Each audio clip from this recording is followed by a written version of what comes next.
ಇನ್ನು ಹೊರ್ಮುಜ್ ಜಲಸಂಧಿಯಿಂದ ಮತ್ತೆರಡು ಭಾರತೀಯ ಶಿಪ್ ಬರ್ತಾ ಇದೆ ಅನ್ನೋದು ಗೊತ್ತಾಗ್ತಾ ಇದೆ. ಗ್ಯಾಸ್ ತುಂಬಿರುವಂತಹ ಹಡಗುಗಳ ಹೊರಡೋದಕ್ಕೂ ಕೂಡ ತಯಾರಿಗಳು ನಡೆದಿದೆ. ಮರೀನ್ ಡೇಟಾ ಮೂಲಕ ಹಡಗುಗಳ ಚಲನವಲನ ಪತ್ತೆಯಾಗ್ತಾ ಇದೆ.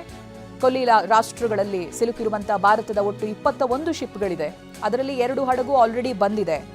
ಇನ್ನು ಕೊಲ್ಲಿ ರಾಷ್ಟ್ರದಿಂದ ಮತ್ತೆರಡು ಹಡಗುಗಳು ಹೊರಡೋದಕ್ಕೆ ಸಜ್ಜಾಗಿದೆ ಅನ್ನೋದು ಗೊತ್ತಾಗ್ತಾ ಇದೆ. ಶೀಘ್ರದಲ್ಲೇ ಭಾರತದತ್ತ 2 ಹಡಗುಗಳು ಬರುತ್ತೆ ಅನ್ನುವಂಥ ನಿರೀಕ್ಷೆ ಇದೆ. ಇದು ಅನಿಲ ತುಂಬಿರುವಂತಹ ಹಡಗುಗಳು. ಆಮೇಲೆ ಹಡಗಿನ ಫುಟೇಜ್ಗಳನ್ನು ಮಾನಿಟರ್ ಮಾಡಲಾಗ್ತಾ ಇದೆ. ಎಲ್ಲಿಂದ ಎಲ್ಲಿಗೆ ಬರ್ತಾ ಇದೆ ಇವೆಲ್ಲವನ್ನ ಕೂಡ ಮಾನಿಟರ್ ಮಾಡಲಾಗ್ತಾ ಇದೆ. ಕೊಲ್ಲಿ ರಾಷ್ಟ್ರದಿಂದ ಹೊರಡೋದಕ್ಕೆ ಇದಾಗಲೇ 2 ಹಡಗುಗಳು ಸಜ್ಜಾಗಿದೆ.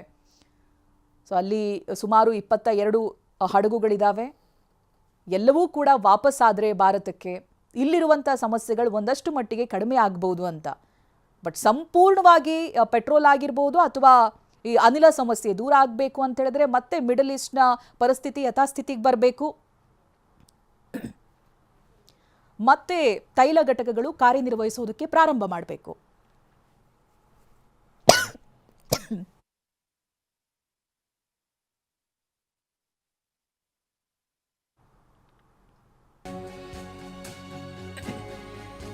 ಇನ್ನು ಜಪಾನ್ ಹಡಗುಗಳು ಸಾಗೋದಕ್ಕೂ ಕೂಡ ಇರಾನ್ ಅವಕಾಶವನ್ನ ಮಾಡಿಕೊಡ್ತಾ ಇದೆ.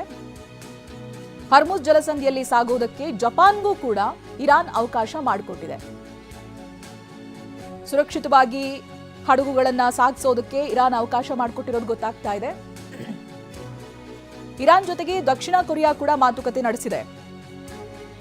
ಒಂದು ಭಾರತ, ಜಪಾನ್, ಸೌತ್ ಕೊರಿಯಾ, ಚೀನಾ ಇಲ್ಲೆಲ್ಲದಕ್ಕೂ ಕೂಡ ಹೊರ್ಮುಜ್ ಜಲಸಂಧಿ ಮೂಲಕನೇ ಅನಿಲ ಮತ್ತೆ ತೈಲ ಎರಡನ್ನೂ ಕೂಡ ಸಾಗಿಸಲಾಗ್ತಾ ಇತ್ತು.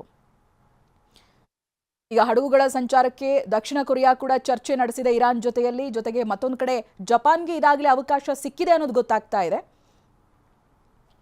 ಹಡಗುಗಳ ಸಂಚಾರಕ್ಕೆ ದಕ್ಷಿಣ ಕೊರಿಯಾ ಕೂಡ ಮನವಿಯನ್ನ ಮಾಡಿಕೊಳ್ತಾ ಇದೆ. ಹೊರ್ಮುಜ್ ಜಲಸಂಧಿ ಮೂಲಕವಾಗಿ ಯಾವುದೇ ಸಮಸ್ಯೆಗಳಿಲ್ಲದೆ ನಮ್ಮ ಹಡಗುಗಳನ್ನು ಬಿಟ್ಟು ಕಳುಹಿಸಿ ಅಥವಾ ಬರೋದಕ್ಕೆ ಅವಕಾಶ ಮಾಡಿಕೊಡಿ ಅನ್ನೋದಾಗಿ ಇರಾನ್ಗೆ ಮನವಿಯನ್ನ ಮಾಡಿಕೊಳ್ತಾ ಇದೆ. ಒಂದು ಕಡೆ ಜಪಾನ್, ಮತ್ತೊಂದು ಕಡೆಯಲ್ಲಿ ದಕ್ಷಿಣ ಕೊರಿಯಾ. ಅದರ ಜೊತೆಗೆ ನಮ್ಮ ದೇಶ ಭಾರತ ಕೂಡ ಇದಾಗಲೇ 2 ಶಿಪ್ಗಳನ್ನು ಹೊರ್ಮುಜ್ ಜಲಸಂಧಿಯಿಂದ ಸೇಫ್ ಆಗಿ ಭಾರತಕ್ಕೆ ತರಿಸ್ಕೊಂಡಿದೆ. ಇನ್ನುಳಿದಂಥ 2 ಶಿಪ್ಗಳು ಹೊರಟಿವೆ ಅನ್ನೋದು ಗೊತ್ತಾಗ್ತಾ ಇದೆ. ಹಾಗೆ ಮತ್ತೊಂದಷ್ಟು ಶಿಪ್ಗಳು ಹೊರ್ಮುಜ್ ಜಲಸಂಧಿಯಲ್ಲೇ ಇವೆ.